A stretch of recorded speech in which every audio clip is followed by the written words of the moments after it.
I think the game industry has done a lot of things in this cycle, particularly in the last few years, that are really, really amazing, that inspire you to go further. And particularly a lot of games like Heavy Rain, how they portray their characters, how well done that is on a storytelling level.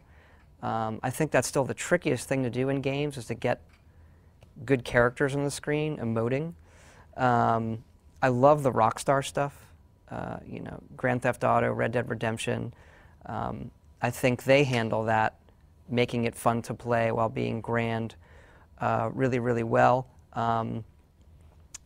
You know, Portal was a game I played that when I finished, I put down the controller and applauded over the credits while the song is going. I think it's really, really inspired. It's the kind of game where you think, wish I had done that. That is awesome. But even on the sports front, I play a lot of sports games, and I think people don't appreciate how hard it is to emulate something everybody knows really, really well. You know, everybody knows how football works, and there it is on the screen. I sort of joke in the office that it is one of the best role-playing games, NCAA football. It's like, I got 50 characters, all with 30 stats that are leveling up all the time, you know, building your own team. I think as far as role-playing, and there's a number of studios that are still pushing on it, and what it means to be a role-playing game and the kind of things that you get to do in them. One of the things with role-playing is it's one of these genres that doesn't define itself by a type of interaction. You can do anything. There is no feature that you can think of that you can't put in a role-playing game. You could, you know, you could have a racing game break out in a role-playing game. You could have a football game start in a role-play. You know, there is nothing that you leave off the table when you start a role-playing game. So I actually think sort of the future of role-playing games, and I'm seeing it now with things, are that role-playing is creeping into all the other genres. You know, Modern Warfare 2 multiplayer, you know, at its base level and picking perks and getting experience points. One of the nuts of a role-playing game is, you know, building up your character and defining yourself and being rewarded for that. That's a big nut of their multiplayer. Or Red Dead Redemption and collecting items and going out and exploring and picking up quests. And, you know, Red Dead Redemption is a really good role-playing game, yet doesn't check off the box for, I made my character. So I see it more where it's creeping into lots of stuff. I haven't asked about the difference between the Western RPGs and the Eastern Japanese ones and the Western ones getting more popular. And I honestly don't have an answer to that, because I've always been into Western RPGs, and that's what we make. I've never been that into the Japanese RPGs because I want to roam and do what I want, and traditionally they don't let you do that. This will be a gross generalization of it, but I find in Japanese art and science fiction and fantasy that it's super fantastical.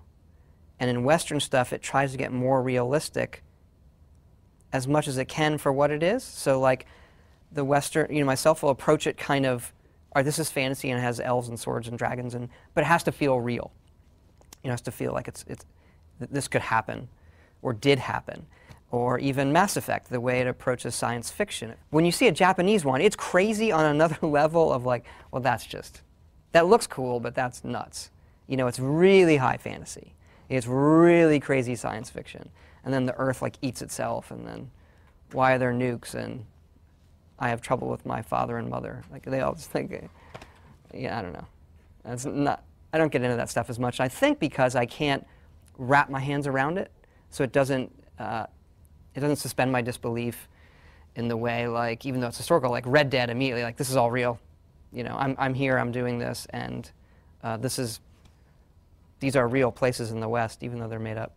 For the pure role-playing game, I think the one thing that people are still pushing on, including us, is how the other characters act, how they respond to you doing something. There's still a lot of ground to be covered in that, where, you know, I can think of a list a mile long of, you know, it could do this, it could do this, it could do this, it could do this. Whereas I think when it comes to the environments you're walking through, they're pretty good. You know, they'll look better each time, but there isn't like this, you know, environmental thing that we just can't do yet. You know, I don't feel a need like, okay, when's the next hardware cycle? I don't think that's going to push us anywhere that is really new yet. As far as all the new tech that's out, whether it's Move, Connect, the 3D stuff, I have looked at most of it. I'm still kind of waiting. I like gadgets, so I like them on a gadget level. I'm personally not a fan of 3D. I think it kind of muddies the picture. I don't like to wear the glasses. I mean, movies, Avatar, anything. I'm not just, you know, game or X system. I just am not, it doesn't do a lot for me. I have played a bunch with the Kinect. As a gadget piece of technology, I think it's awesome. We do have a dev system here, and when you look into the data it's collecting and what it's doing, it is really, really amazing. And I think you're seeing that with some of the hacks a lot of people have done. I think the games, I appreciate what they've done so far. Those are the games I think you need to do at launch to show plugging the holes in the water in the Adventures game. That game you cannot do on the Wii. I think they definitely went out and said, we need experiences that you cannot do with anything else. But I think it suffers from, you know, Joyride is not a good way to play a racing game for me. My kids love it, but you know, it's not as good as having a controller. So I think eventually they'll come into some software that really does the hardware justice. 'Cause right now I don't think they have one that.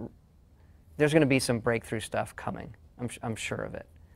We have looked into using the other platforms, doing an iPhone thing, using social media for our games. You know, I find very few of those games are things that I really enjoy. I like game experiences on my iPhone that would not be better anywhere else. So I don't like to play racing games on my iPhone because I have Forza. That's not going to be better than that ever. So I don't know that I don't think we would ever do a game experience like Skyrim on one of those devices, because to me it would never be as good as the main one. That being said, we are looking at ways to there are ways to extend it and do things on those devices that would be no better anywhere else than that. That's sort of how I look at it. So nothing to sort of declare we're doing this right now, but there are things that we're thinking about.